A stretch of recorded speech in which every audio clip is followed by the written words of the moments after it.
And he's literally fighting the antithesis of the man who is able to power through blitzes and knock people out. What's up, guys? The Ginger. And the Bear. And guys, Yoel versus Izzy's coming this weekend, and we're going to tell you this. Yoel is going to smash that like button harder than we need you guys to smash the like button. Just do it, okay? I don't know. That was kind of tenuous, but for the algorithm. Anyway, we just got back from our museum curating jobs. We're in all black.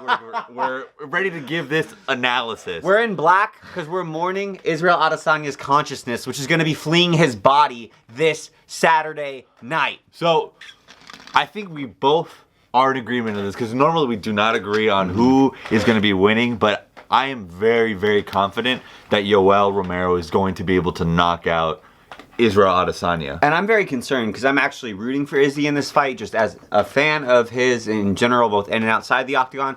But the more footage that I'm watching back, I went into this thinking Izzy was going to be able to win. But the more that I watch footage of both of these men and technically break down their strengths, their weaknesses, their tendencies, the more I see Israel has glaring weaknesses, which are the same weaknesses that Yoel has made a career on exploiting in other fighters. Yes. So I think the first one that we can talk about is the fact that Izzy is a really good striker. Yes. Oh, he's an amazing, phenomenal striker. Obviously, like probably, I would say a better striker in a different way than Yoel Romero. Yeah, I would agree. And I think that a lot of people are going to be like, what the hell are you talking about? Like, if we were on EA UFC and there was like a striking rating, Izzy's striking rating would be like 97 better, and right? Yoel's would be like 80. So how the hell are you guys saying Yoel's going to knock out Izzy? Unfortunately, striking's not that simple. Yes. And fortunately as well, because it's fun. So Yoel's striking predominantly comes off from boxing, right? And boxing, what it allows you to do is to be able to better blitz. Kickboxing, which Israel is normally, that's his base, right? There's a couple of, it incorporates a lot more than boxing. Unfortunately, there's the lean back. If you guys ever seen Sanchai, if you've ever seen all kinds of like Muay Thai practitioners and just kickboxers in general, they will always lean back. Why is this? Is because they're trying to avoid that huge roundhouse kick, right? But it's something ingrained in them that they're ready to step back. Boxers will never, ever lean back. Why? Because there isn't that much downtime on throwing combinations on punching as opposed to throwing a huge roundhouse kick, right? So the issue becomes in kickboxing, combos are based around ending with a kick usually. And when you end with a kick, the balance is off. You're on one foot by definition. So it becomes really hard to then follow up with more strikes. Yep. And if you can throw a strike after that, I'm thinking like the Dutch combo, which throws a low kick to a liver blow. It's a combo that isn't conducive to moving forward while you're throwing it. So as a kickboxer, you're relatively safe to lean because you're expecting, even against hooks and stuff like that, kickboxers will lean because they're anticipating a kick coming to end the combo. Unfortunately, when you're boxing and you're not throwing the kicks and you don't have these specific like combo sets ingrained in you ever since you first started, from when you were hitting mitts to everything, when you're boxing, you're used to throwing a lot longer combinations and combos that you can like even just look at a triple jab. In a triple jab, you can cover most of the octagon. And the issue is Israel Adesanya, his defense comes purely from a kickboxing base. He loves to do lean backs, which looks beautiful when he pulls it off. Unfortunately, he's against Romero, who does his best work and his best when knockouts. He's blitzing. Yeah. And so that's the thing with the lean back of Israel Adesanya, is that he's very susceptible to blitz. And he's literally fighting the antithesis of the man who is able to power through blitzes and knock people out. Probably the most explosive fighter, pound for pound, in the UFC. Yes. The best blitzer in the UFC. And something that people don't give Romero enough credit for. They like to say, like, he's such a good athlete, which he is. He is amazing. But he's also one of the most accurate strikers in the UFC. His punches are so precise. And it's not just his punches, it's his knees, it's everything. Yep. That's why he has such a vicious finishing rate, because he's able to key onto opportunities, explode into them with incredible accuracy and incredible power. That is Israel Adesanya's kryptonite. If you've seen every fight in his UFC tenure, and I'm not exaggerating, like watch them back, he gets caught with blitzes from much less explosive, much less accurate, much worse strikers. Brunson, Gastelum, he was even hit with, and Gastelum does not have the explosivity. He's not at the same level as Yoel Romero when it comes to Gastelum's a that. barrel cosplaying as a UFC fighter. Like, he's a great fighter, but Romero is a tiger. Gastelum is like a boar. Yeah. Just in their explosivity and their athletic attributes, right? Brunson caught him. Whitaker caught him. Even the lower level UFC fighters, when he was coming up before he was ranked, he still had trouble with blitzes. And now he's going up against the best blitzer. I'd argue the best power puncher out of everybody he's faced by far. Yes. And this is just one of the defensive proclivities that Izzy has. He has other defensive proclivities that make him liable for Romero. I think, for the record, Izzy has the tools to beat Romero. Yeah, but I don't think he will, because I don't think these tendencies are going to switch. The other issue that he has is he is a wonderful, wonderful, rangy fighter. Like, he knows how to use his length. He knows how to use his height. He knows how to fight at range ludicrously well. One of the best in the UFC until he doesn't. And he does this super consistently well. He'll be winning at range, completely fine at range. I don't know if he gets bored. I don't know if he just loves the high risk, high reward. Yeah. But he will end long range exchanges that he's winning that a fighter has no answers to, and he'll punch himself into a close range engagement off of a 1-2 especially. So off his Whitaker knockout, right? Yeah. He specifically went back and threw the counter, right? This was great. This was great in that situation, right? But I will say that I think Rob's chin was a little bit cracked from the Romero fights.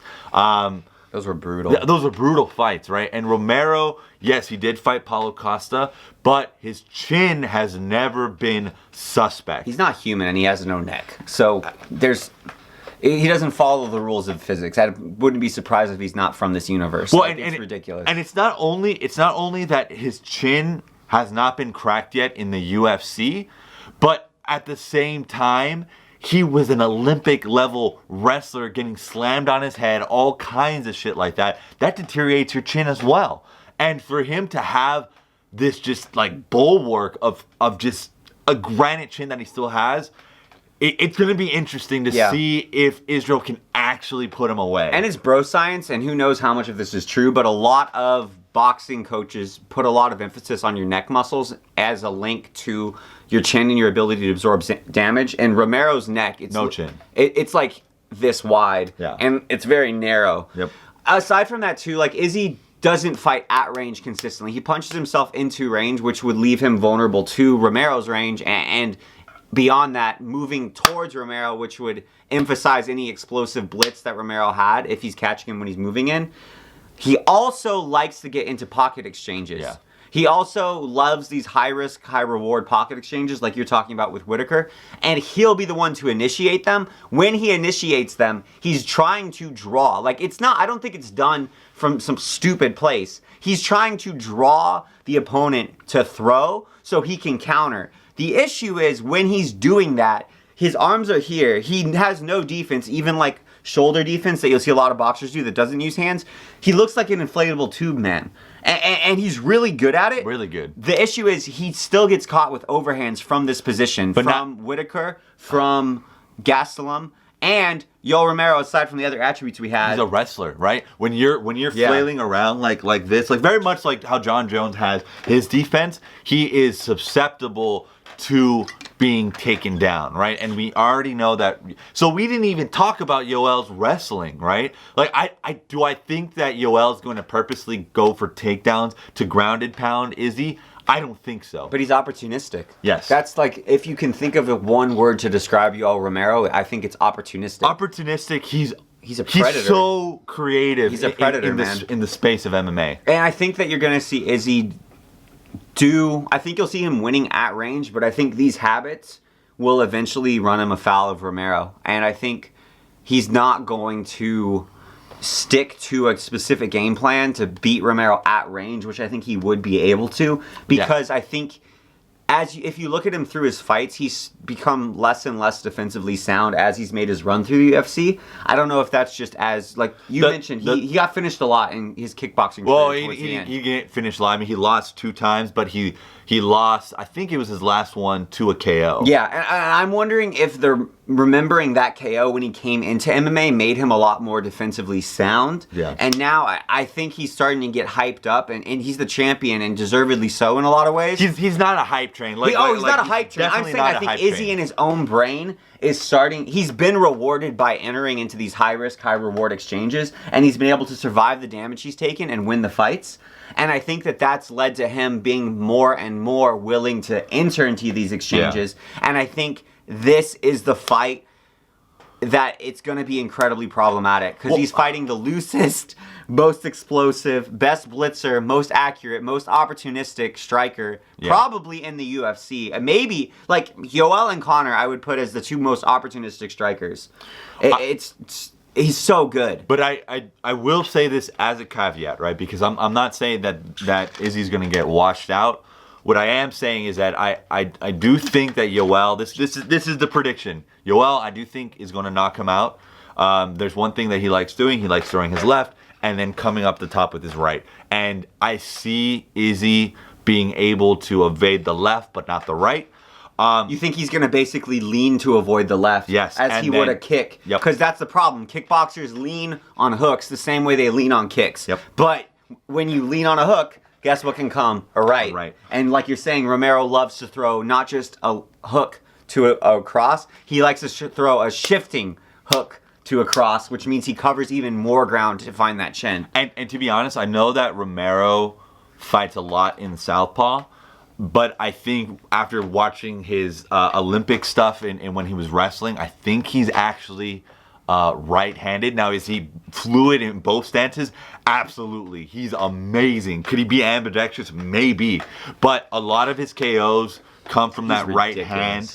And also just the fact that like whenever he, like the Paulo Costa fight, whenever he was in trouble, he immediately went back into his orthodox stance to start throwing, right? Yeah.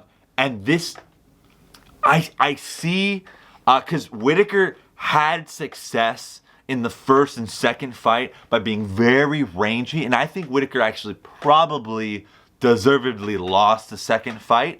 Both fights were very close. You think Whittaker lost the second fight? I do think Whittaker probably could. There's a very strong argument that Whittaker lost the second fight. I agree with that. But I do think Whittaker won the first fight, and I think he laid out the groundwork for Yoel Romero being able to be beaten, and it's by range, and you have to have a chin. You have to have a chin. And I'm not calling in suspect Israel Adesanya's chin because he's getting hit by a fucking sledgehammer, which is Yoel. Yeah. And I'm worried that he's not going to keep the range that he needs to do to be able to beat Yoel. Because I think he's not going to, because he's shown he won't. Like, he's shown he won't keep the range. He's shown I think he's kind of high on his own farts right now, too, where he wants legacy fights. He wants to be the guy who beats John Jones. He wants all these different things. And I think he's trying to chart out the trajectory of his career. And that's why he's saying and entering these high-risk, high-reward exchanges.